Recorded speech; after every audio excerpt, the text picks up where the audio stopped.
कर्म हमारे कैसे बनेंगे। Reaction of the situation is the most important thing. Reaction of the situation, कोई भी सिचुएशन पे हमने कैसे रिएक्ट किया। बोर्ड लगाएगा अब दिस बोर्ड लगा, कोई भी सिचुएशन पे हमने कैसे रिएक्ट किया, ये सबसे इंपॉर्टेंट है। Reaction of the situation, situation पे कैसे रिएक्ट किया, क्योंकि जो आज सिचुएशन बनी ये तो पूर्व में जो कर्म की उससे कर्म बनी ना, लेकिन ये तो बन चुकी बेटे मानो। अब इस वक्त हमने क्या किया उससे निश्चित होगा कि आगे के हमारे कर्म कैसे बनेंगे।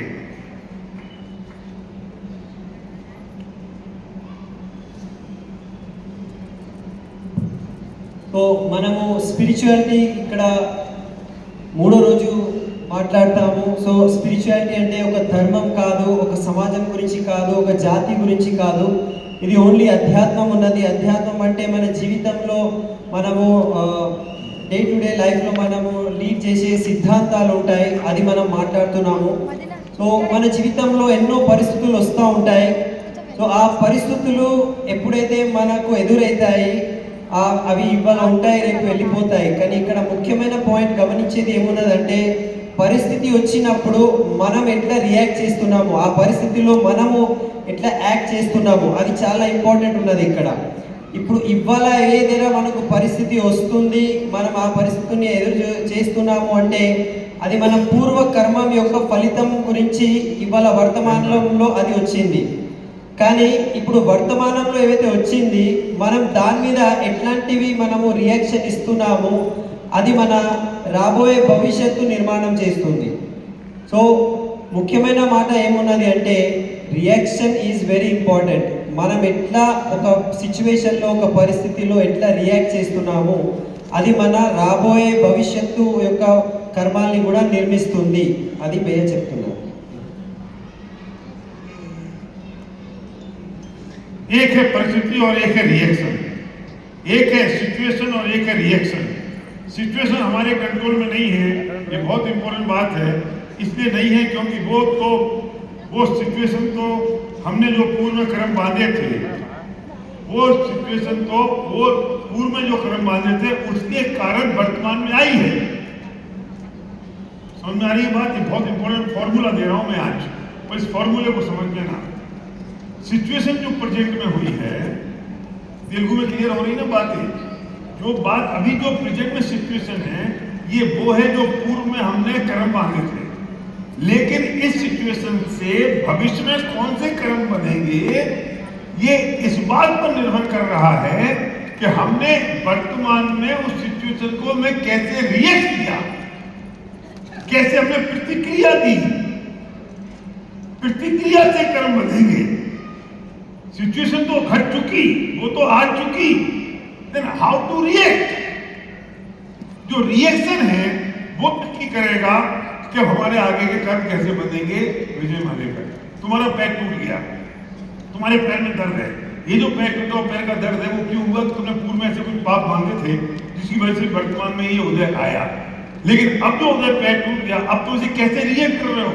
हाय राम में मर गया, हाय राम में मर गया, पैर टूट गया, हाय राम मर गया, इसकी गलती से टूटा, उसकी गलती से टूटा। तुमने ब्लेमिंग शुरू करी, तुमने आरोप लगाए, ये जूता खराब था, आदमी खराब था, उसने धक्का मारा, इसके कारण हुआ। तो समझ लेना कि तुमने जिस तरीके से रिएक्ट किया इससे नए कर्म बंधे, वही जो नए कर्म बंधे कि दोबारा ही उदय में आएंगे, दूसरा पैर भी टूटेगा।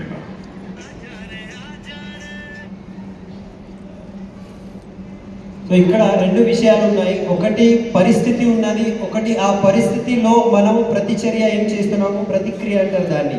సో ఇవాళ ఏదైనా పరిస్థితికి మనం కంట్రోల్ చేయలేము. ఇవాళ నాకు ఏదైనా పరిస్థితి వస్తుంది అంటే దాని మీద నాకు కంట్రోల్ లేదు, ఎందుకంటే అది పూర్వంలో జరిగినది. పూర్వంలో నేను ఏవైతే కర్మ బంధించినా దాని యొక్క ఫలితము ఇవాళ వర్తమానంలో వస్తుంది. సో ఇప్పుడు ఈ వర్తమానంలో ఏవైతే వస్తుంది దాని మీద నాకు కంట్రోల్ లేదు. కానీ ఈ వర్తమానంలో దీని మీద నేను ఎట్లా ప్రతిచర్య చేస్తా, ఎట్లా ప్రతిక్రియ చేస్తా, అది నా భవిష్యత్తు కర్మాల్ని బంధిస్తుంది. అది భవిష్యత్తులో కూడా కొత్త కర్మం నిర్మిస్తుంది. సో ఇప్పుడు ఇక్కడ విజయ్ సార్ ఉన్నారు, పడిపోయారు, ఈ కాళ్ళకు దెబ్బ తగిలింది. సో ఇప్పుడు కాళ్ళకు దెబ్బ తగిలింది కదా, ఇది ఎందుకు అంటే పూర్వంలో ఏదో కర్మం జరిగిందేమో, దాని యొక్క ఫలితం అది. ఇప్పుడు ఈ ఈ దెబ్బ తగిలిన తర్వాత ఇప్పుడు ఇతను ఏం ప్రతిచర్య చేస్తున్నారు, ప్రతిక్రియ ఎట్లా ఉన్నది? హాయ్ రామ్, ఇట్లా అయింది, అతన్ని తప్పు, అతను నాకు ఇట్లా దొబ్బేసిండు, లేకపోతే ఆ వ్యక్తి ఇట్లా ఉండే, అతను నన్ను ఇట్లా చేసిండు, వేరే వాళ్ళ మీద ఆరోపణ చేస్తే దీనికి ప్రతిచర్య అంటారు. అండ్ అట్లాంటి ప్రతిచర్య చేస్తే కొత్త కర్మ ఉదయిస్తుంది. ఆ కొత్త కర్మంతో ఇంకొక కాలం కూడా దెబ్బ తగలవచ్చు. ये जो समझ में आ रही है बात, समझ में आ रहा है? बहुत बढ़िया, गुड. अगर समझ में आ रहा है तो चप्पल तू.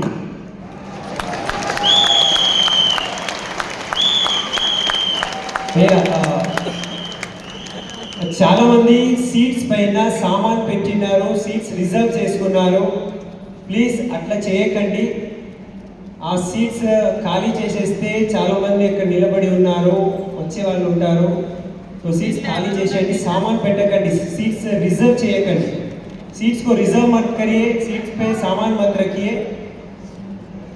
जितने लोग हैं उससे कहीं ज्यादा चेयर्स हैं, लेकिन फिर भी लोग खड़े हैं क्योंकि आपने चेयर को एंगेज कर दिया. 2 चेयर पे बैठ गए, एक पे बैठे, एक पे लगेज रखा हुआ है, तो उसको हटा दें, दूसरे लोगों को बैठने दीजिए. जरा दाशु को रसीद तुम लोग जरा पीछे जाओ, एक बार चेक कर लो किसी का लगेज रखा हो तो उसको हटा के रिक्वेस्ट कर लो. लोग पीछे खड़े हैं उनको बैठ जाए और हाथ खड़ा करें जिनके पास जो चेयर खाली हो. जिनके पास चेयर खाली हो हाथ खड़ा कर दें. ఎక్కడైతే చైర్ ఖాళీ ఉన్నది చేతులు లేపండి, అక్కడ వచ్చి కూర్చోవచ్చు. जिनके हाथ खड़े हुए हैं वहां पे जाके लोग बैठ जाएं, उनके पास जो चेयर खाली है जल्दी से लोग बैठ जाए उनके पास. తొందరగా ఫాస్ట్ కూర్చోవాలా.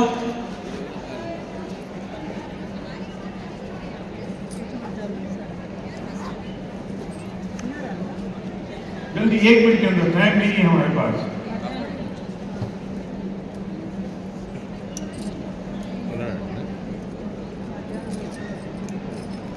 మధ్యాహ్నం దాకా రిజర్వ్ సార్. हो गया? చెప్తురు కదా మధ్యాహ్నం వరకు ఎక్కడ కూర్చుంటారు. నిశ్శబ్దంగా కూర్చుందాం అందరూ please. Sir Chenakeshwara sir time waste होता है. రైట్. తొందరగా వెనుక కూర్చోవాలి అందరూ.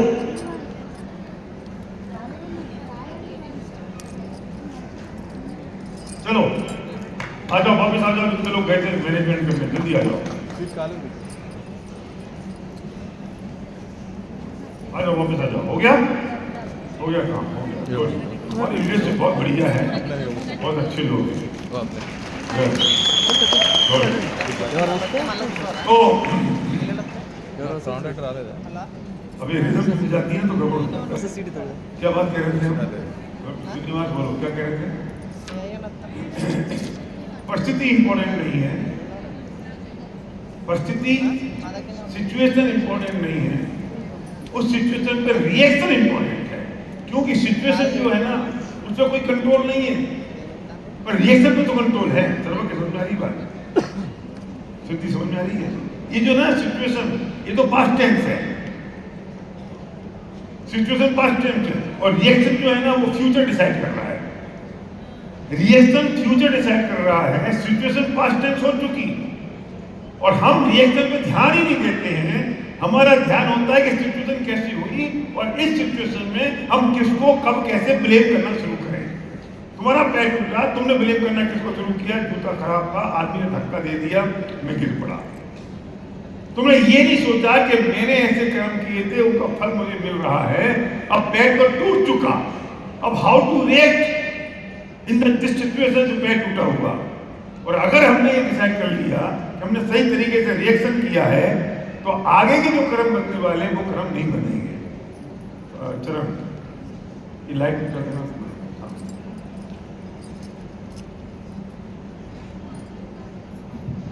రెండు విషయాలు ఉన్నాయి ఇక్కడ. పరిస్థితి ఒకటి అండ్ రియాక్షన్, ప్రతిచర్య అంటాము.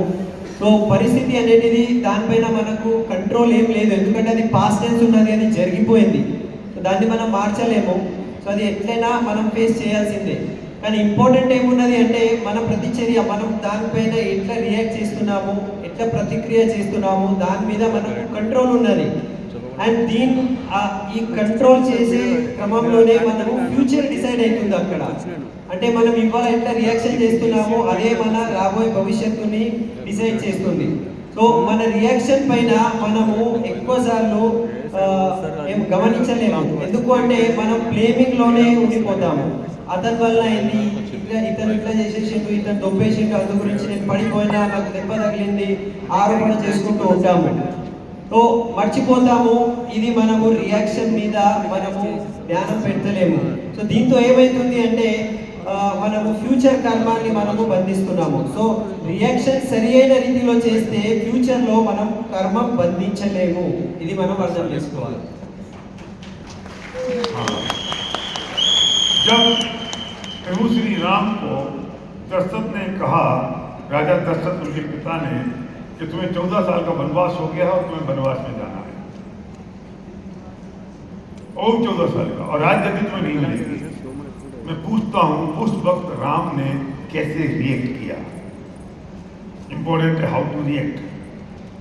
कल्पना करो कि अगर मैं और मेरा छोटा भाई हो या बड़ा भाई हो और हमारे पिता कहते हैं कि हम अपनी सारी संपत्ति तुम्हें नहीं देंगे, मैं भाई को सारी संपत्ति दूंगा, हम कैसे रिएक्ट करेंगे? जैसे राम ने रिएक्ट किया हम वैसे रिएक्ट करेंगे, या हम वैसे रिएक्ट करेंगे जैसे हम हैं? राम ने कहा जो आज्ञा पिताजी, अगला शब्द नहीं बोला, ये भी नहीं पूछा कि किसकी वजह से हुआ, लेकिन पता चला कि मां कैकेयी ने कहा है कि मां कैकेयी ने वर मांगा है कि राम को वनवास होगा और भरत को राजगद्दी मिलेगी।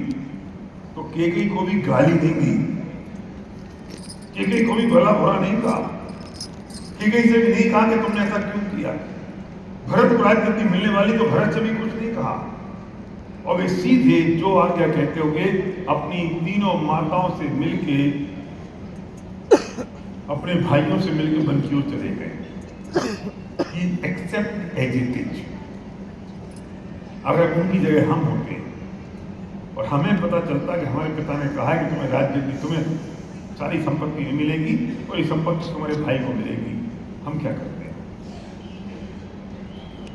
पिताजी गला पकड़ लेते हैं, आप कौन हो क्यों देने वाले, अधिकार मेरा है, मैं कोर्ट में जाऊंगा, मैं लड़ूंगा, मैं झगड़ा करूंगा, आपसे किसने कहा ये ऐसा हो सकता है क्या? ये संभव नहीं है, मैं भाई को भी नहीं लेने दूंगा, मैं अपने को भी नहीं लेने दूंगा, मैं आग लगा दूंगा। इसलिए भी भगवान है और इसलिए हम इंसान यही चीज,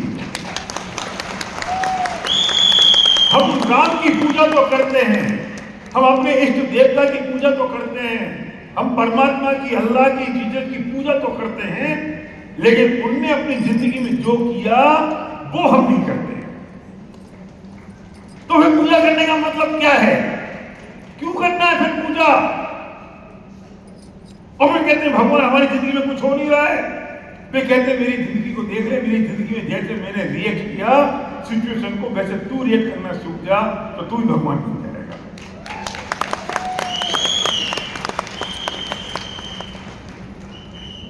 ఎస్.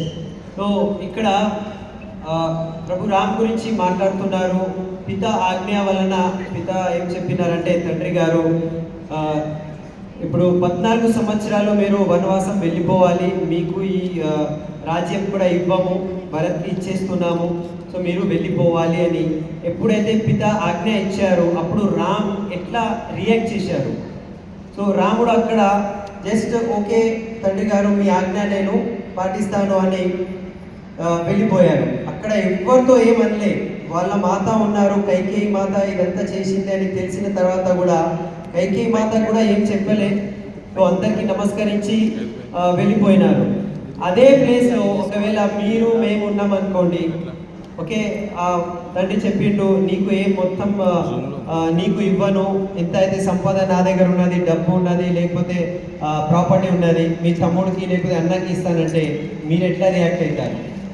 ఓకే మనమైతే గొడవలు చేసేస్తాము, తండ్రి మీదనే దాడి చేస్తాము, లేకపోతే కోర్టుకి వెళ్తా, ఇట్లా అట్లా అంటే ఎంత అరుస్తాము అంటే మనకి తెలియదు. సో మన భగవంతుణ్ణి, శ్రీరాముడిని, మన ఇష్టదేవతాన్ని మనం పూజిస్తున్నాము, అల్లాని, పరమాత్మని మనం పూజిస్తాము. కానీ వాళ్ళు ఎట్లా రియాక్షన్, వాళ్ళు ఎట్లా ఆచరణ చేశారు, మనం అది ఆచరణ చేయము. కానీ వాళ్ళకి మనం పూజ చేస్తాము. మళ్ళీ భగవంతుడికి అంటాము, భగవంతుడా నేను ఇంత పూజ చేస్తున్నా, నేను అనుకునేది ఎందుకు జరగడం లేదు అంటే భగవంతుడు అంటున్నాడు నేను ఎట్లా జీవించినా, నేను ఎట్లా రియాక్ట్ చేసినా నువ్వు కూడా అట్లా రియాక్ట్ చేయి, నువ్వు కూడా భగవంతుడిలాగా అయిపోతావు అని చెప్తున్నాను.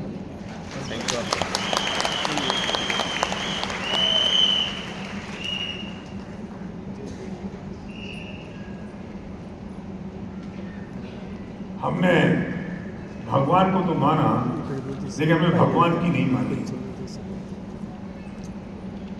और जितने लोग गंगा जाते हैं, गंगा स्नान के लिए जाते हैं, और कितने लोग मक्का मदीना जाते हैं, ये क्यों जाते हैं? क्योंकि उनको पता है कि उन्होंने कितने पाप किए हैं। मैं रिपीट कर रहा हूँ, जितने लोग गंगा स्नान को जाते हैं और जितने लोग मक्का मदीना जाते हैं, वे ये जानते हैं कि क्यों जा रहे हैं। क्यों? क्योंकि उनको पता है कि हमने पाप किए हैं, तब तो पाप धोने के लिए जा रहे हैं। लेकिन अगर पाप ही ना करें तो धोने जाने की क्या जरूरत है?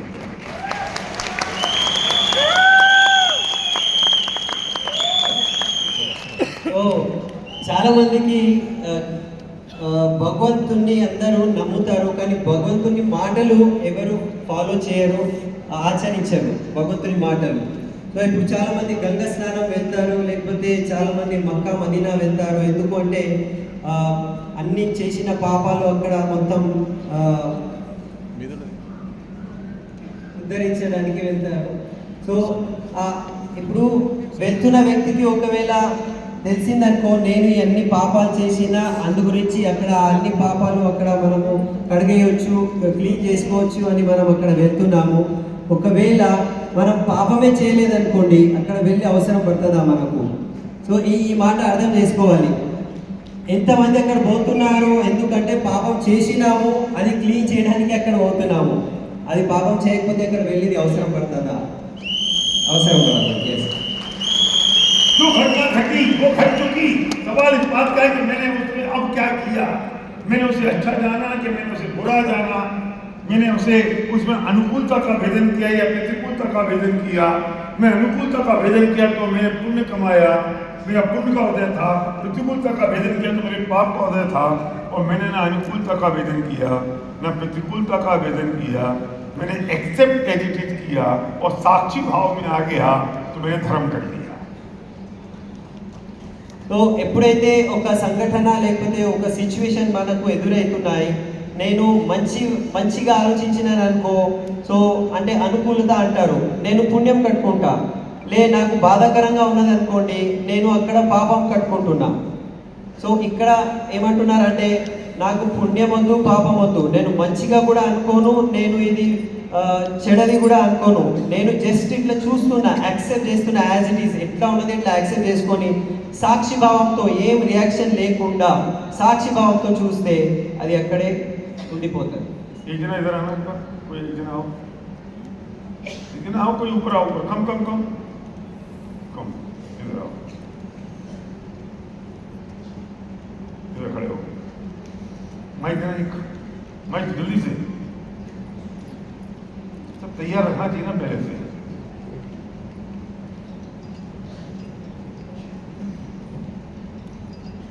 क्या नाम है तुम्हारा? संतोष। क्या नाम है? संतोष। क्या नाम है? संतोष पंचायत। क्या नाम है? संतोष पंचायत। क्या नाम है? संतोष पंचायत। इसको थप्पड़ क्यों पड़े?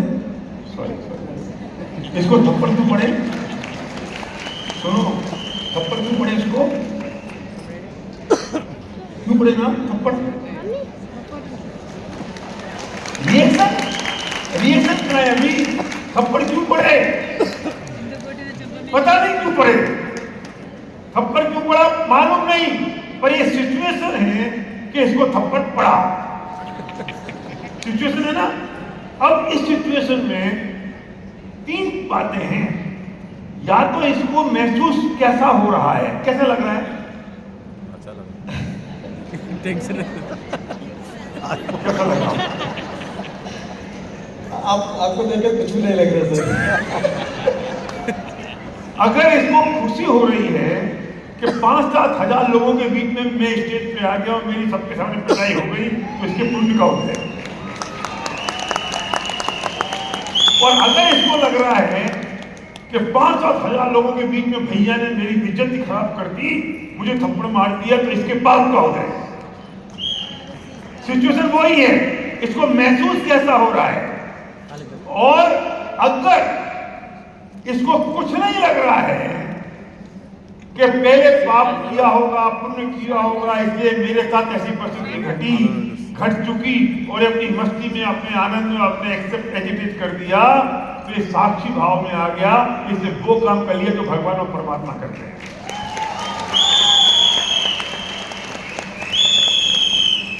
समझ में आई? सिचुएशन तो एक है, हाउ टू रिएक्ट, कैसे फील किया। पुण्य और पाप का उदय और धर्म, पुण्य और पाप और साक्षी भाव इस चीज पे डिपेंड कर गया कि इसने कैसा महसूस किया। ये पाप का उदय भी हो सकता है, लेकिन आप बेइज्जती करती मेरी सबके सामने, तो पाप का उदय है। और अगर ये कहता वाह मैं इतनी सारी जनता के सामने स्टेज पे आ गया, भैया ने मेरी गला पकड़ लिया, थप्पड़ मार दिया है, मजा आ गया, मेरी फोटो खिंच गई, तो पुण्य का उदय है। इससे कोई फर्क नहीं पड़ा, कैसा है वैसे ही रहा, फिर साक्षी भाव में आ गया, इसे एक्सेप्ट कर लिया, पुराना कर्म भी खिल गया और नया कर्म भी नहीं बना। करण तुम इसे थप्पड़ मारो और फिर बोलो। Thank you. ఇప్పుడు అందరు చూశారు, అక్కడ చెంపదెబ్బ భయ్య కొట్టారు, 3 సార్లు కొట్టారు, అడిగినారు ఓకే ఈ సిచ్యువేషన్ ఇది, ఈ చెంపదెబ్బ కొట్టడం అనేది సిచ్యువేషన్. ఆ సిచ్యువేషన్ ఎందుకు వచ్చింది తెలియదు మనకు. సో ఆ సిచ్యువేషన్లో అతను ఎట్లా ఫీల్ చేస్తున్నారు అది చాలా ఇంపార్టెంట్. అతని లోపల ఏం భావన వచ్చింది. ఒకవేళ 5,000 మంది ముందు భయ్య నాకు పిలిపించి కొట్టిండు, నా మంచిగా అందరి ముందు నాది ఒక రికగ్నిషన్ లాగా అయిపోయింది, ఫోటో దిగినా అని ఖుషి అయిపోతే పుణ్యం పట్టుకున్నారు. నాకు ఇంతమంది ముందు నాకు కొట్టిండు, నాకు అవమానం జరిగింది, ఇది మంచిది కాదు అనుకుంటే ఈ రియాక్షన్ వల్ల పాపం పట్టుకున్నారు.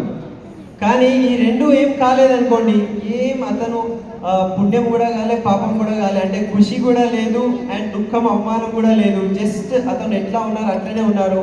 సో దానికి అంటారు సాక్షి భావంలో యాక్సెప్ట్ చేసుకున్నారు. సో అది ఆనందంలోనే ఉన్నారు కదా, అది భగవంతుని యొక్క అతను చేస్తున్నారు, అంటే అతను కూడా భగవంతుని యొక్క భావనలో ఉన్నారు.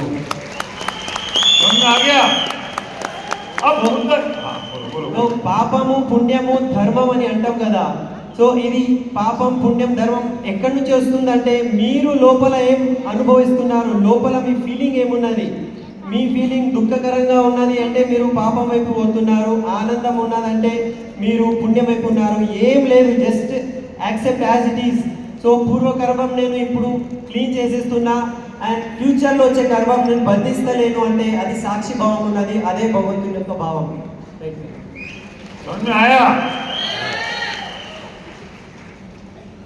आपकी डाउनलाइन ने आपकी बुराई करी, पुरुषोत्तम तुम्हारी डाउनलाइन ने तुम्हारी बुराई करी, देन हाउ टू रिएक्ट? प्यार करते हैं, वो बुराई करेगा तुम प्यार करोगे पक्का, वो तुम्हारे बारे में गलत बोलेगा तुम प्यार करोगे, वो तुम्हारे बारे में बोलेगा दाचर खराब आदमी है तुम क्या करोगे? माइक देना इसको, माइक देना गौरव, माइक दो, हाँ बोलो। तुम्हारा डाउनलाइन ने तुमको बुराई किया, क्या करोगे? मैं प्यार करते हैं सर, मैं बच्चे तरफ से हैंडल करते हैं। वो तुम्हारे को बुराई करेगा, गाली देगा, दास्त खराब आदमी, बेकार आदमी, मेरी मदद नहीं करता है, तुम क्या करोगे? कैसे पूरा తెలుగు ఏం కాదు, నీ డౌన్లైన్ నీకు వచ్చిన తర్వాత ఆటోమేటిక్ నీకు వస్తుంది అని నీ మనసులో అనుకుంటా. నేనేమనను, ఆ పిల్లోడు లెక్క నువ్వు మార్చుకో అనుకుని డైరెక్ట్ చెప్పను, నా అప్లైన్తో కౌన్సిలింగ్ ఇప్పిస్తాం. क्या बोला? ये बोल रहे हैं कि जब तेरा भी डाउनलाइन आएगा ना तो तेरे को भी जब समझ में आएगा मन में काउंसलिंग करवाऊंगा. मन में नहीं बोलना ना, मन में. हाउ टू रिएक्ट, व्हाई मन में, हाउ टू रिएक्ट, भगवान जैसा रिएक्ट करना है ना. प्यार करते हैं सर. हाँ ऐसा बोलो, डाउन आएगा, ये तो टेक्निकल बात है, ठीक है, काउंसलिंग करते हैं. हाँ स्पिरिचुअल बात ये नहीं है. स्पिरिचुअल बात ये है, उसने बुराई किया अपने को फर्क नहीं पड़ा, उसने प्रशंसा की अपने को फर्क नहीं किया, हमने उसको माफ कर दिया. माफ कर दिया, हाँ ऐसा बोलो. पहले माफ कर दिया, बाद में प्यार करते हैं. हाँ ठीक है, समझ में आएगा? समझ गए. चलो, ठीक है. क्या बात? సో ఇక్కడ ఏమంటున్నారంటే మీ డౌన్లైన్ మీ గురించి అంత తప్పుగా చెప్తున్నారు అనుకోండి, మా అప్లైన్ బేకార్ మనిషి, నాకు ఎప్పుడు అతను హెల్ప్ చేయరు, సో అతను పనికిరాని వ్యక్తి అని బూతులు కూడా తిడుతున్నారు అనుకోండి. మీ గురించి తిడితే మీరు ఏం చేస్తారు అప్పుడు? ఏం రియాక్షన్ ఉంటుంది? मैंने राम की बात आपसे कही। जैन धरती में एक साधु हुए हैं, भगवान हुए हैं, जिनका नाम है पार्श्वनाथ। वो जब साधु थे और तपस्या कर रहे थे, तब उनके ऊपर से कोई देवता निकला और उसने पत्थरों की बारिश कर दी। फर्क नहीं पड़ा। शांत, उन्हें साक्षी भाव से जान लिया कि पत्थरों की बारिश हो रही है। फिर दूसरा देवता आया, उसने पत्थरों की बारिश बंद कर दी और उस जो पत्थर बरसाने वाला देवता था उसको हटा दिया। ये फिर भी शांत, ये फिर भी साक्षी भाव में क्या फर्क पड़ता है? ना पत्थर बरसाने वाले पे क्रोध आया और ना बचाने वाले पे प्यार आया, इसलिए वो भगवान बन गए। సో జైన్ ధర్మంలో పార్శ్వనాథ్ అని ఒక భగవంతుడు ఉన్నారు. సో అతని జీవితంలో ఒకసారి ఏమైందంటే అతని మీద ఒక దేవత వచ్చి రాళ్ళ వర్షం చేస్తున్నారు. అంటే అన్ని బండలు మీద విరుస్తున్నారు అన్నమాట రాళ్ళు. సో రాళ్ళు విరిస్తే ఇట్లా రాళ్ళ యొక్క వర్షం లాగా పెడితే సో అతను ఏమనలే, అంటే అతనికి క్రోధం రాలే, ఏమనలే, అతను సైలెంట్గా ఉన్నారు. మళ్ళీ ఇంకొక వ్యక్తి వచ్చి, ఇంకొక దేవత వచ్చి ఆ రాళ్ళ వర్షాన్ని ఆపేసిండు. అప్పుడు కూడా అతను ఏం చెప్పలేదు. అంటే రాళ్ళ వర్ష చేసిన వ్యక్తి మీద క్రోధం లేదు, రాళ్ళ వర్షాలు ఆపిన వ్యక్తి మీద ఎట్లాంటివి వేరే భావం ఏం లేదు, థ్యాంక్ యూ లేదు, ఏం లేదు, జస్ట్ ఎట్లా ఉన్నారు అట్లనే ఉన్నారు. సో అట్లా ఉన్నందుకే అతను భగవంతుడైనాడు. क्या बात। हम बात करते हैं हर धर्म में, हर जाति में, हर प्रजाति में ये बात होती है कि संसार होता है, एक मोक्ष होता है। मैं आपको नेक्स्ट लेवल पे ले जाना चाहता हूँ। मुस्लिम होंगे तो ये कहेंगे कि आप जन्नत में जाओगे, हिंदू होगा तो कहेगा कि ये आत्मा परमात्मा में लीन हो जाएगी, हम ब्रह्म में लीन हो जाएंगे। कुछ भी शब्दों का प्रयोग करें, लेकिन बात ये है कि एक है संसार और एक है मोक्ष। मोक्ष जहाँ परमात्मा है, जहाँ भगवान है, जहाँ ईश्वर है, और संसार वो जहाँ हम और आप हैं। हमारी जातियाँ प्रजातियाँ बदलती रहती हैं, कभी मनुष्य होते तो कभी नरक में होते तो कभी देवता होते तो कभी पशु पक्षी बनते हैं।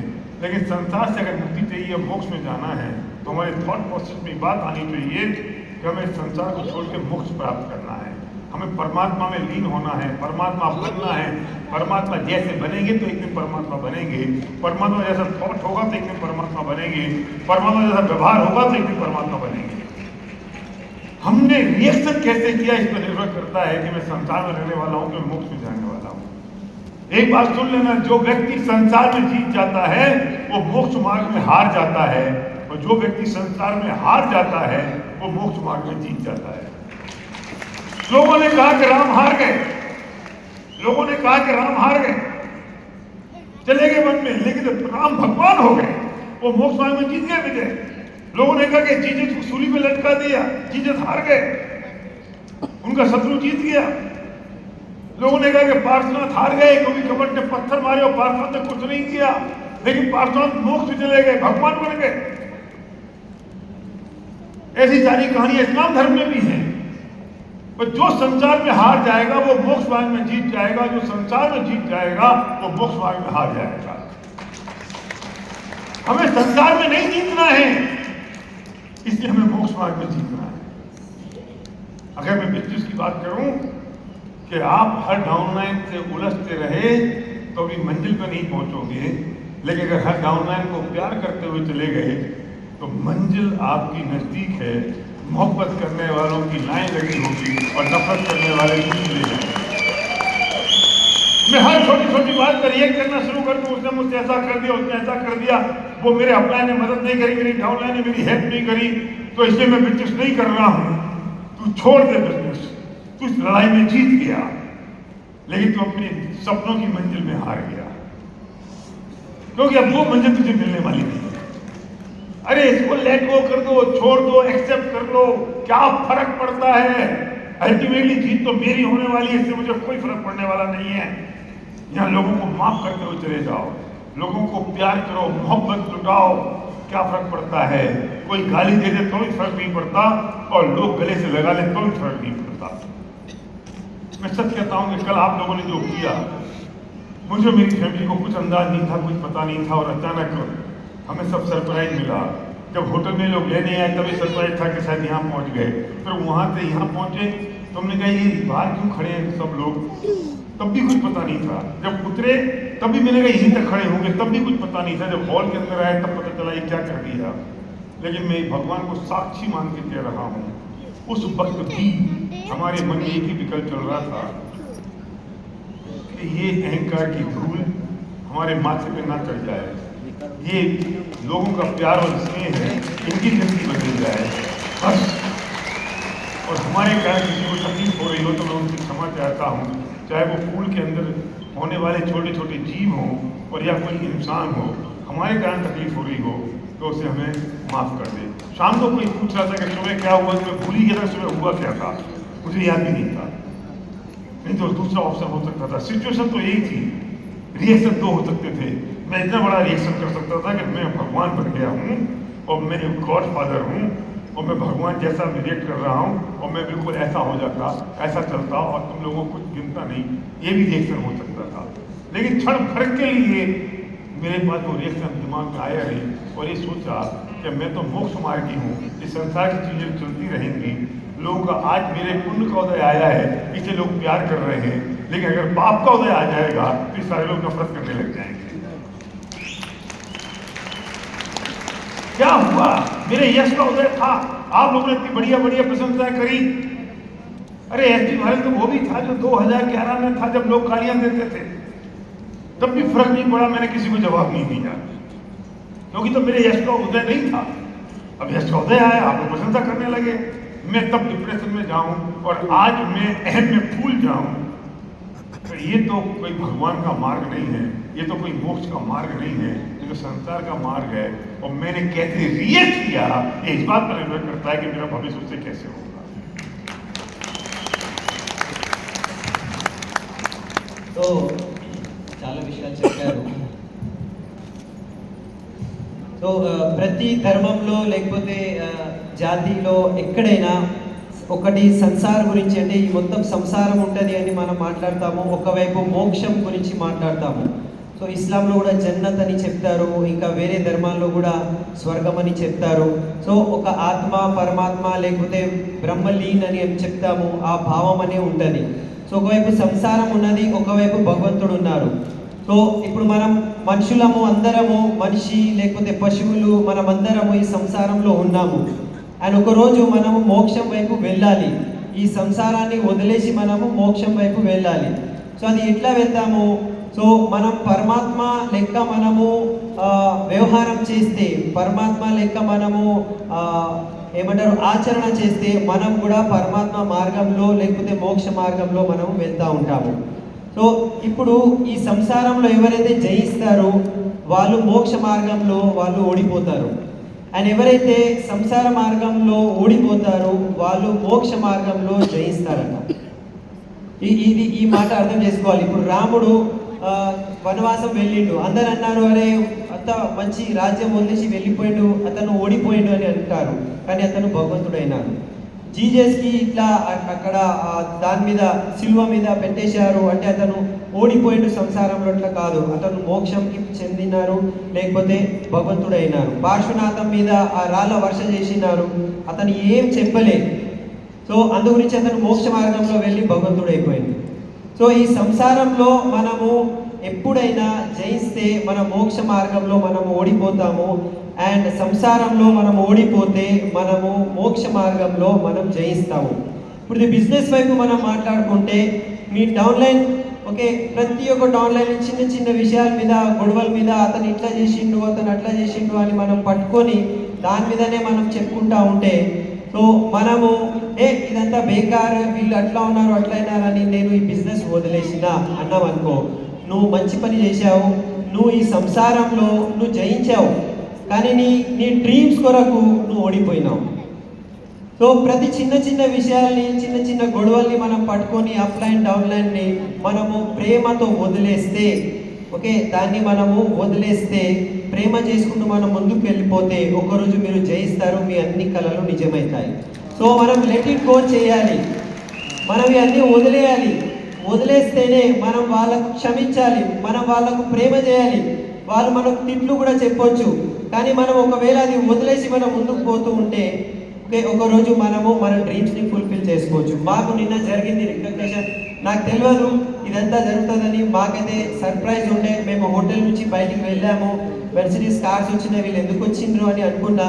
మళ్ళీ ఇక్కడ బయట ఎంతమంది నిలబడినరు, అరే ఇక్కడే నిలబడినరో ఏమో అని అనుకున్నా. కానీ లోపల వరకు అందరూ నిలబడినరు, మాకు ఎంత సన్మానం చేసిండ్రు.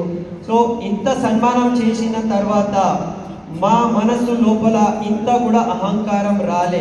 ఒక్క 1% కూడా అహంకారం రాలే. ఇంతమంది మాకు సన్మానం చేస్తున్నారు, మేము మొత్తం ఒక పెద్ద వ్యక్తి అయిపోయినాను, భగవంతులాగా గాడ్ ఫాదర్ అయిపోయినాను, మాకు అహంకారం రాలే. ఒక క్షణం కొరకు కూడా రాలే. ఎందుకంటే మేము మోక్ష మార్గంలో ఉన్నాము. సో మోక్ష మార్గంలో ఈ సంసారంలో ఏం జరుగుతుంది దాని మీద వాళ్ళ దృష్టి ఉండదు. నా పుణ్యం ఉదయించిందో ఏమో, నాకు ఇదంతా ఒక యశం అనేది లభించేది ఉండేమో, అందు గురించి వాళ్ళు పూల వర్ష చేస్తుండ్రు. కానీ ఇదే జనాలు ఉంటారు, ఎప్పుడైతే నా పాప ఉదయం అవుతుంది వీళ్ళే నా ముందు మళ్ళీ అన్ని అర్పులు చేస్తారు, లేకపోతే నా మీద తిట్లు పెడతారు. నాకు 10 సంవత్సరాల ముందు కూడా ఇట్లా జరిగింది. సో ఈ తిట్లు వచ్చినప్పుడు, లేకపోతే అందరూ పూలు జల్లినప్పుడు, సో నేను తిట్లు వచ్చినప్పుడు నేను డిప్రెషన్లో ఉంటా, లేకపోతే పూలు జల్లినప్పుడు నేను అహంకారంలో ఉంటా. ఇవన్నీ మోక్ష మార్గకి ఇవన్నీ ఓకే లెక్క కాదు. ఇవన్నీ మేము పట్టించుకోము. ఎందుకంటే ఇక్కడ మేము ఓకే ఓడిపోతే మేము మోక్ష మార్గంలో మేము జయిస్తాము. అక్కడ ఎట్లాంటి అహంకారం ఏం అవసరం లేదు. జస్ట్ మేము సాక్షిభావంతో ఉన్నాము. సాయంత్రం కొంతమంది అడిగిండ్రు, అరే మార్నింగ్ ఏం జరిగింది పొద్దున అంటే నాకు గుర్తు కూడా లేదు, అన్నీ నేను మర్చిపోయినా కూడా. సో ఈ భావము మా లోపల ఉన్నది. అండ్ ఇట్లా మనము మన టీంతో మన బిజినెస్లో ఉంటే మనం కూడా ఇక్కడ ఓడిపోవచ్చు, కానీ మనం ఎక్కడితే గెలవాలి అక్కడ మనం గెలుస్తాం.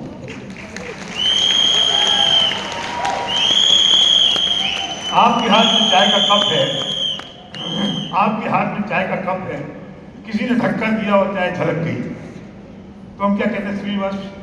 मैं पूछता हूँ चाय क्यों गिरी? तुम क्या जवाब दोगे?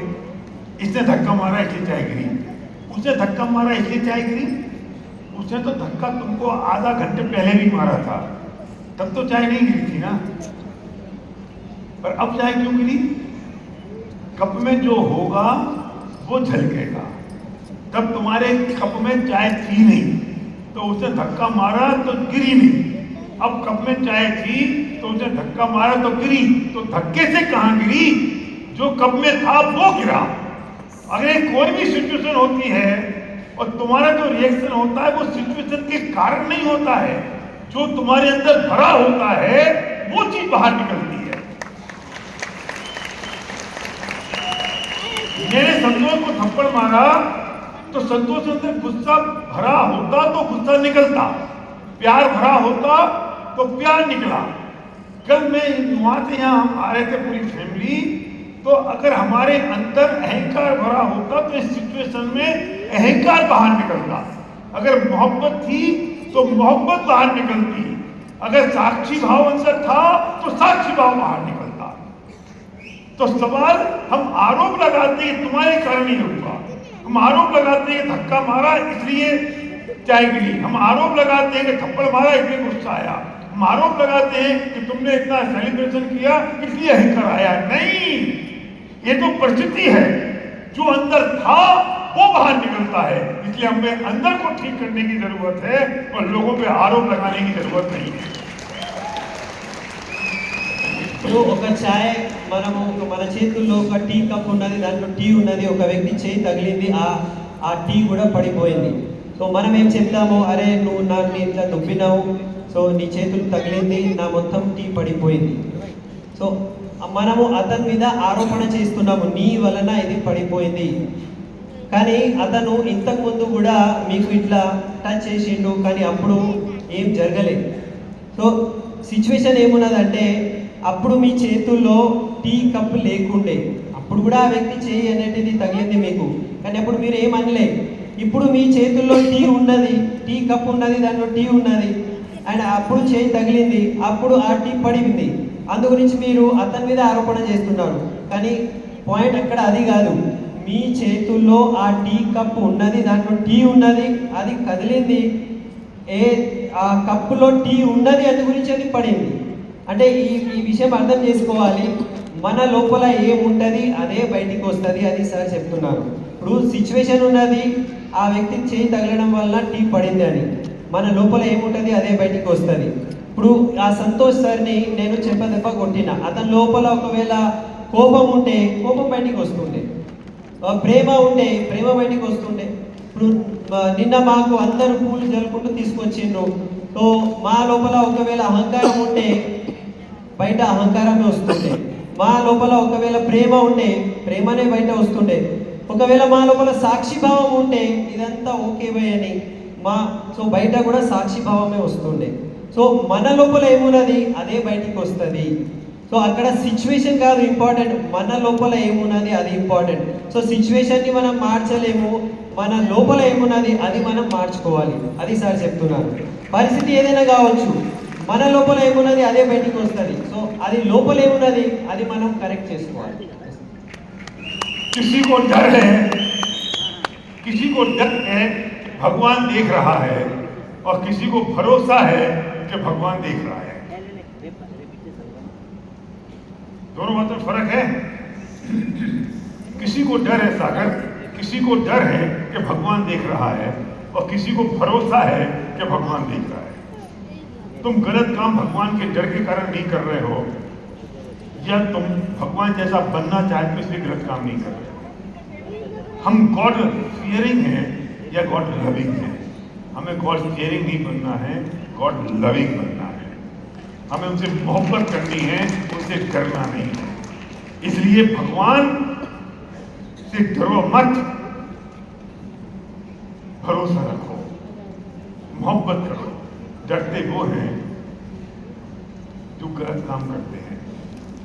बच्चा अपने बाप से वो बच्चा डरता है जिस बच्चे को लगता है कि मैं गलत काम कर रहा हूँ, और बाप जो चाहता है वो नहीं कर रहा हूँ, मैं बाप के जैसा नहीं बन पा रहा हूँ.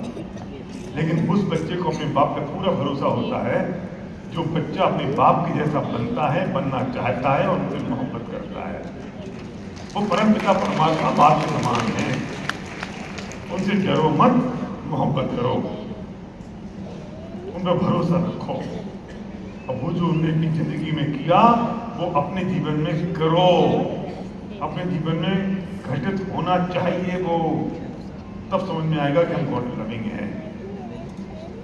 लोगों के जीवन में श्रेष्ठता और बड़प्पन और बड़ापन रुपए पैसे से नहीं आता है दोस्त, उनके गुणों से आता है, उनके गुणों से आता है. ध्यान से सुनना कुलकर्णी सत्यनारायण. लोगों में बड़प्पन बड़ापन रुपए पैसे से और मशीन और गाड़ी बंगले से नहीं आता, उनके अंदर के गुणों से आता है.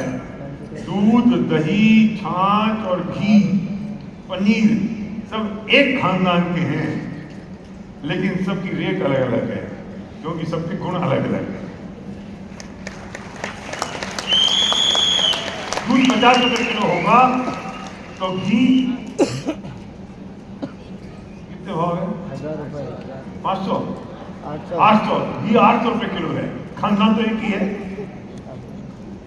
और पनीर 600 कितने भाव है? 400 रुपए किलो है. मुझे भाव पता नहीं है, मैं कब पूछ तो लूं. खानदान एक है, लेकिन दूध का, दही का, घी का, पनीर का, छाछ का सबका भाव अलग है. क्यों? क्योंकि उनमें कितने गुण हैं इस बात पर निर्भर करता है उनका भाव क्या है, भले ही खानदान एक होने दो. हमारी महानता इस बात से नहीं है कि हमारे पास क्या है, महानता इस बात से है कि आज हमारे अंदर गुण कितने हैं, और वो गुण ऊपर वाले से मिलते हैं या नहीं, परमात्मा से मिलते हैं या नहीं. क्योंकि मुझे उनके जैसा बनना है, मैं उनके जैसा बनना चाहता हूँ. చాలా పెద్ద విషయం పోయే చెప్పేశారు. సో చాలామంది భగవంతునితో భయపడతారు, అరే భగవంతుడు కదా.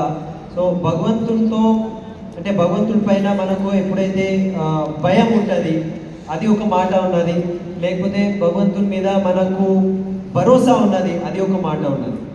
భయం ఎప్పుడు ఉంటుంది భగవంతుని పైన అంటే ఎప్పుడైనా మనం తప్పు పని చేస్తేనే భయం ఉంటుంది. అండ్ భరోసా ఎప్పుడు ఉంటుంది అంటే భగవంతుడు చూస్తున్నారు కదా.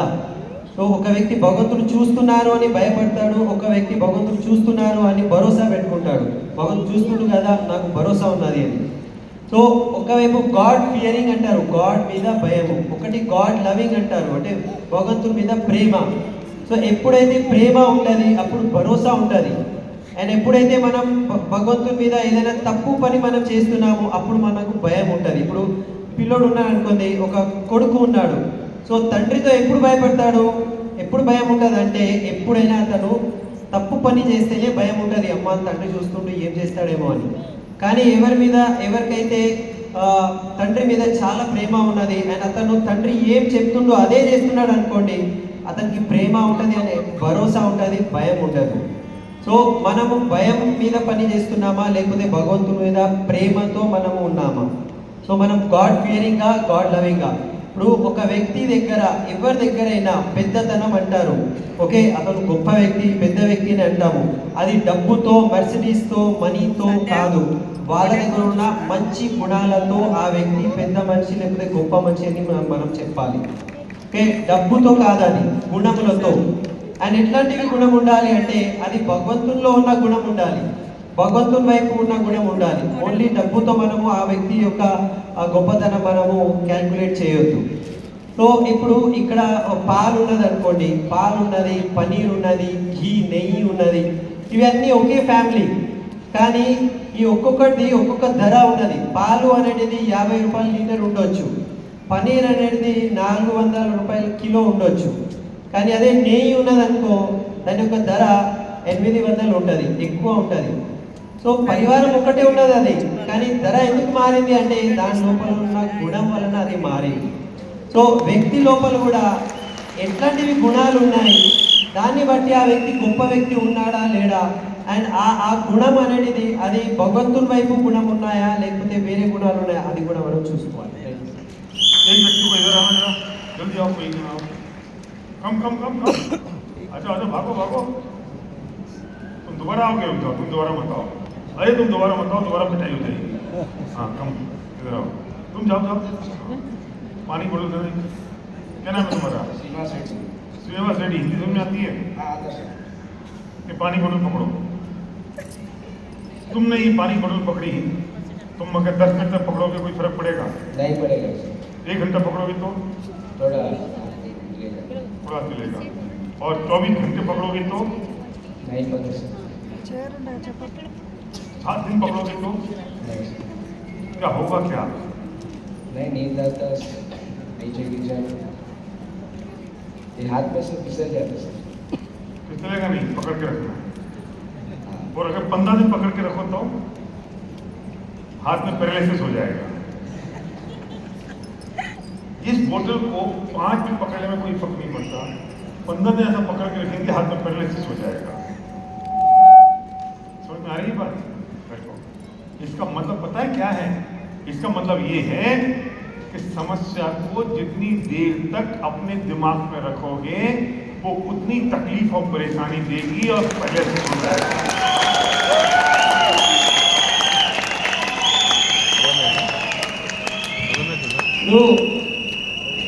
భయ్యా ఆ వ్యక్తికి స్టేజ్ మీద పిలిపించి బాటిల్ పట్టుకోండి అని అన్నారు. బాటిల్ ఒకవేళ 10 నిమిషాలు పట్టుకుంటే ఏమైతుంది? ఏం కాదు, మంచిగా పట్టుకుంటాము. కానీ 1 గంట పట్టుకుంటే చాలా కష్టంగా ఉంటుంది. ఇంకా 10 గంటలు పట్టుకుంటే, 5 రోజులు పట్టుకుంటే, లేకపోతే 15 డేస్ పట్టుకుంటే ఈ మొత్తం చెయ్యి ఇట్లనే ఉండిపోతుంది, ప్యారలైసిస్ అయిపోతుంది.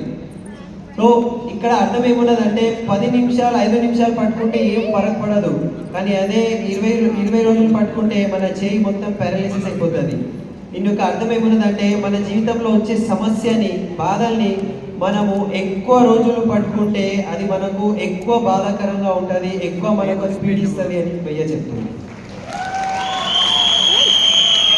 एक रूल है कि जब भी कोई सिचुएशन आए तो ये सोचना कि अगर इसमें परमात्मा होते तो क्या करते, परमात्मा होते तो कैसे रिएक्ट करते, वैसा मुझे रिएक्ट करना है। Simple rule. मुझे ये जानना है कि परमात्मा होते, भगवान होते तो इस वक्त क्या कर रहे होते इस परिस्थिति में, क्योंकि वो भी कभी इंसान थे और भी परमात्मा बने हैं तो मैं भी इंसान हूँ। मुझे अगर उनके मार्ग पर चलना है, इस सिचुएशन में वो क्या करते, वो काम मुझे करना है। जब भी सोचो तो ये सोचना मैं करने वाला कौन हूँ, मैं किस ढंग से रिएक्ट करूँ जिससे आगामी कर्म मेरे ना बने, और परमात्मा होते तो इस सिचुएशन में क्या करते वो काम मुझे करना है। बस वो वो काम करना शुरू कर दो, लोगों को माफ करना शुरू कर दो, सिचुएशन को एक्सेप्ट करना शुरू कर दो, मोहब्बत लुटाना शुरू कर दो, सिचुएशन को एक्सेप्ट एजिटेट कर दो और धीरे धीरे करके साक्षी भाव में चले जाओ। जो हो रहा है मैंने उसे जान लिया है, मैंने समझ लिया है, बात खत्म, फिनिश। आप मोक्ष के मार्ग पर चल पड़ोगे। సో జీవితంలో ఒక రూల్ మనము గుర్తుపెట్టుకోవాలి. సో రూల్ ఏమున్నదంటే ఈ సిచ్యువేషన్ నాకు వచ్చింది, పరిస్థితి నా ముందు వచ్చింది. సో ఈ పరిస్థితిలో ఒకవేళ భగవంతుడు ఉంటే అతను ఎట్లా రియాక్షన్ చేస్తుండే, ప్రతిచర్య ఎట్లా చేస్తుండే, ఒకసారి మనం అది ఆలోచించాలి. ఓకే, నాకు ఇట్లా ఇప్పుడు సిచ్యువేషన్ వచ్చింది, నా ప్లేస్లో ఒకవేళ భగవంతుడు ఉంటే, భగవంతుడు కూడా ఒక రోజు మనిషిలాగా ఇక్కడ ఉన్నారు కదా, ఒకవేళ భగవంతుడు ఈ నా ప్లేస్లో ఉంటే అతను ఎట్లా రియాక్ట్ చేస్తుండే, ఆ రీతిలోనే మనం కూడా రియాక్ట్ చేసుకుంటూ పోతే మనం కూడా భగవంతుని మార్గంలో వెళ్ళినట్టే ఉంటుంది. ఓకే, సో నేనేం చేయాలి ఇప్పుడు ఈ పరిస్థితిలో, ఏం చేయాలి అంటే అతను ఉంటే ఏం చేస్తుండే, భగవంతుడు ఉంటే ఏం చేస్తుండే, నేను కూడా అదే చేయడం స్టార్ట్ చేస్తే నేను కూడా మోక్ష మార్గంలోనే, భగవంతుని మార్గంలోనే వెళ్ళినట్టు ఉంటుంది. సో మనము ఈ మార్గంలో వెళ్ళాలి అనుకునే ఈ రూల్ మనం గుర్తుపెట్టుకోవాలి. అందరికీ క్షమించాలి, అందరికీ ఎలా ఉన్నారో అట్లా యాక్సెప్ట్ చేయాలి, అందరికీ ప్రేమ అనేది పంచుకుంటూ పోవాలి, యాక్సెప్ట్ చేసుకుంటూ సాక్షి భావంలో మనం ఉండాలి. సాక్షి భావం అంటే ఏంటిది, ఓకే ఇది జరుగుతున్నది కదా, ఓకే తెలిసిపోయింది, చలో అంతే వదిలేయండి, అంతే మనం ప్రేమించుకుంటూ ముందుకు వెళ్ళిపోతూ ఉంటాము. సో ఇది మనం మోక్ష మార్గంలో మనము ముందుకు వెళ్తున్నాము, పరమాత్మ మార్గంలోనే మనం ముందుకు వెళ్తున్నాము. ఈ రూల్ ఉన్నది.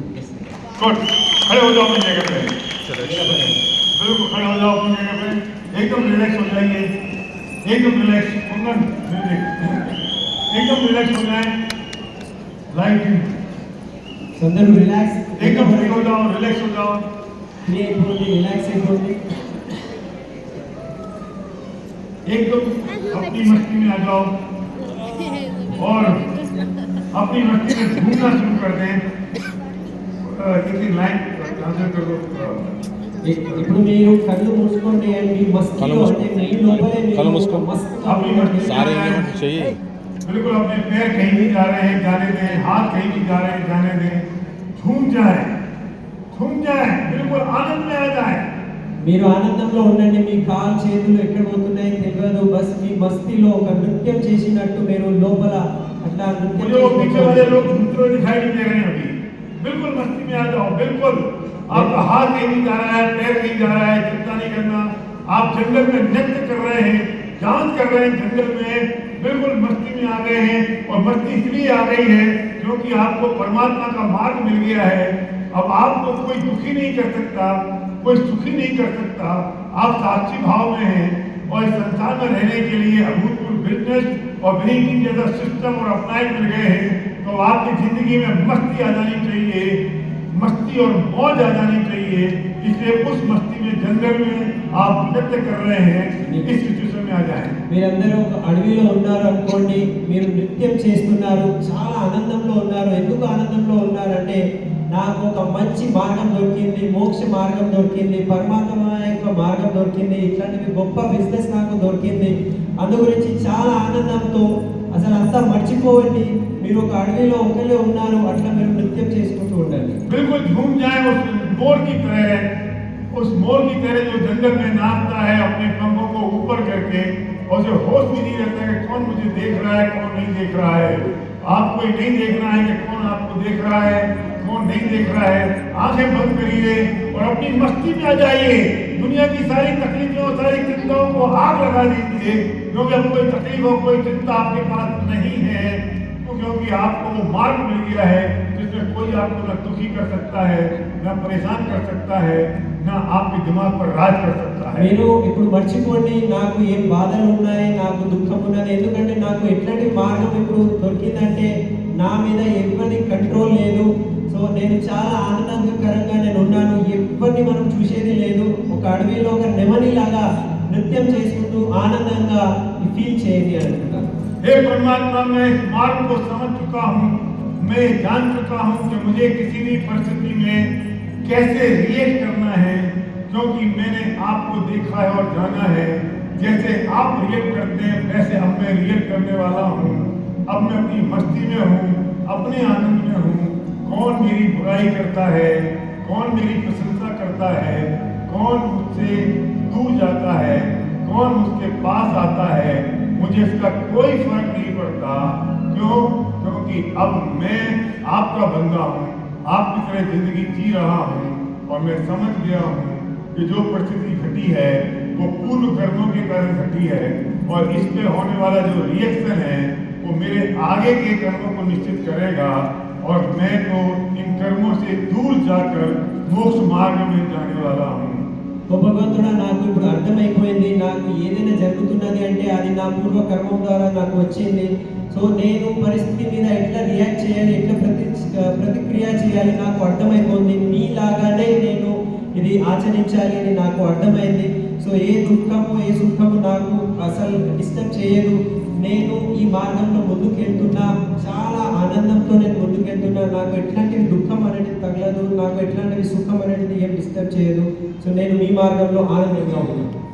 मेरे यहाँ तक जिनको दुख दिए हैं या मेरे कारण जो दुखी हुआ है मैं उनसे माफी चाहता हूँ और जिसके कारण मुझे तकलीफ हुई है मैं उन सबको माफ कर देता हूँ और मैं अपनी बहुत मस्ती और आनंद में हूँ। ఇవాళ వరకు నాకు ఎవరైతే దుఃఖం ఇచ్చారో నేను వాళ్ళను క్షమిస్తున్నా. అండ్ నా వల్ల ఎవరికైనా దుఃఖం తగిలిందనుకోండి, నేను వాళ్ళతో క్షమాపణ అడుగుతున్నా. అండ్ నేను సాక్షి భావంతో ఉంటున్నాను. किसी ने मुझे अगर अपमान किया है मैंने उसे भी माफ कर दिया है। किसी ने मुझे मान दिया है तो मैंने कहा उसका अहंकार मेरे ऊपर नहीं चढ़ा है, इसलिए मैं अपनी मस्ती में हूँ। ఎవరైనా నాకు అవమానం చేస్తే నేను అతనికి క్షమించాను. ఆయన ఎవరైనా నాకు పొగిడితే నా లోపల ఆ అహంకారం రావద్దు, అది కూడా నేను వదిలేశాను. ఇప్పుడు సాక్షి భావంతో ఆనందంతో ఉన్నాను.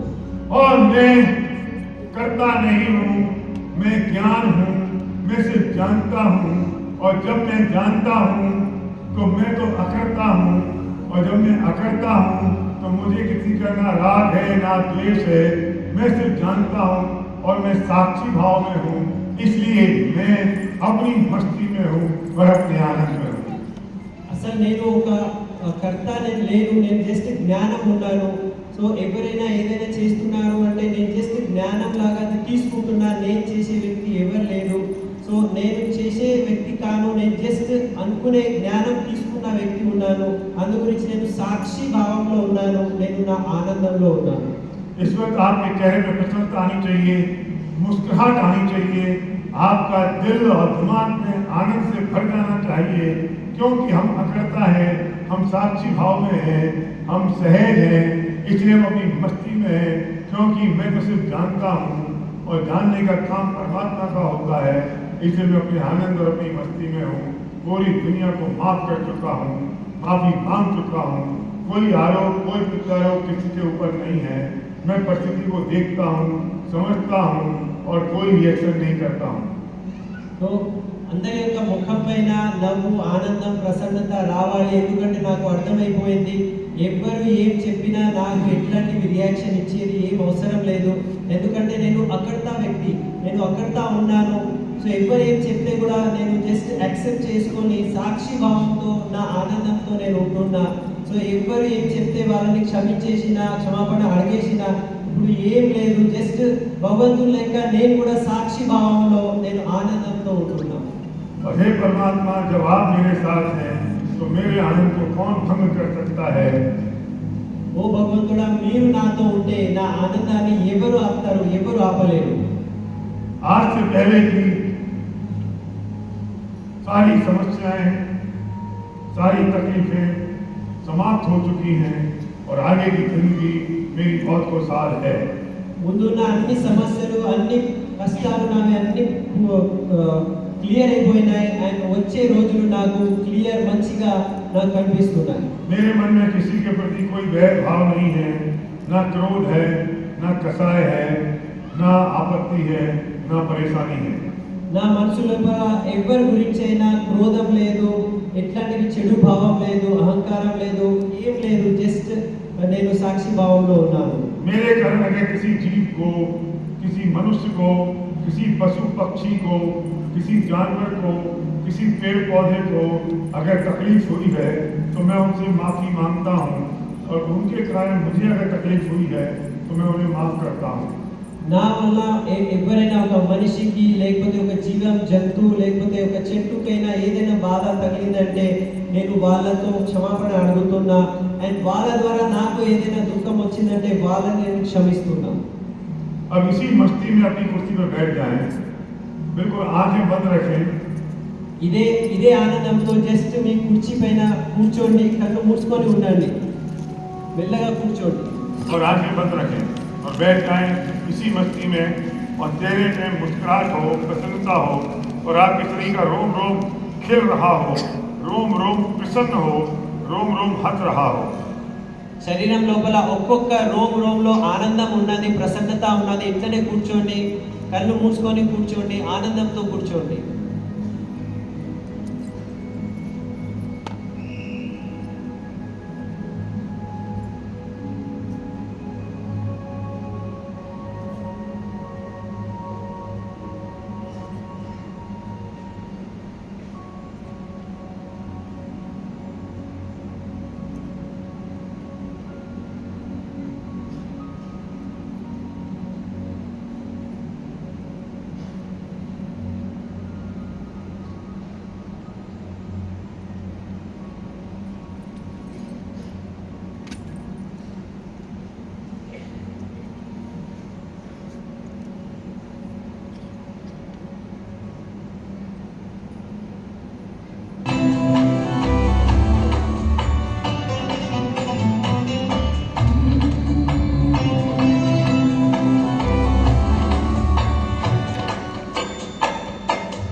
अपनी आंखों की तरफ ले जाएं, 3 बार ये काम करें और धीरे धीरे अपनी आंखें खोलें।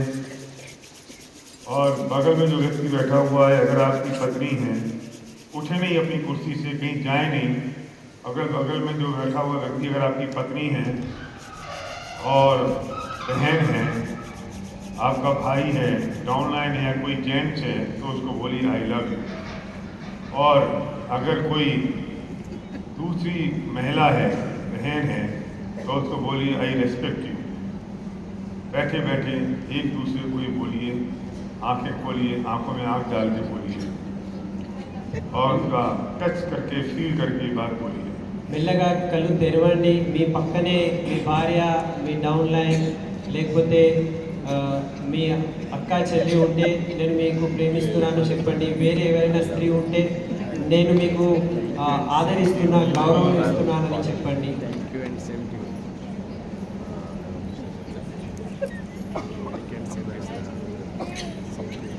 ఏం చెప్పాడు సార్?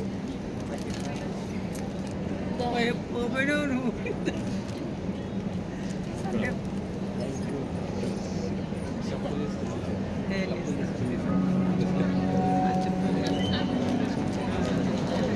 అదే